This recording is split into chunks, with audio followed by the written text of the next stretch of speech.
साथीहरू के भने नि आज चाहिँ के अरे म र स्मृति दिदी चाहिँ एउटा त्यो मिडियाको इभेन्टमा जानु भनेर आएको थियो कि अनि के भयो भन्दाखेरि चाहिँ 1:45 देखि सुरु थियो अनि हामी त फेरि अब नेपाली टाइम हो भनेर अनि निस्किन पनि ढिलै भएको थियो कि अनि त्यस्तो राम्रोसँग हामीले उस पनि देखाएको थिएन ठाउँ पनि थाहा थिएन कि हामीलाई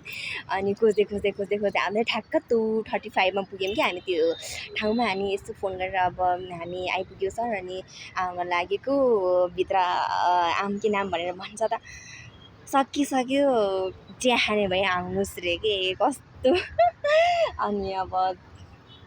फर्क्यौँ अनि ठ्याक्क अब शङ्खमुल पार्क भन्ने चाहिँ सुनेको थिएँ तर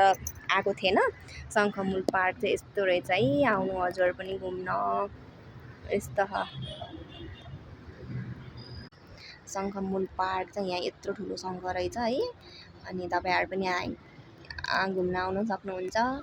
यस्तो रहेछ खासै मान्छेहरू पनि आएको छैन तर मौसम पनि त्यस्तो राम्रो छैन क्या आजको यस्तो भए अनि त्यही हो साथीहरू आजको छोटो मिठो भिडियो दिन चाहिँ आज खत्रै भयो हाम्रो है कस्तो लाग्यो हजुरलाई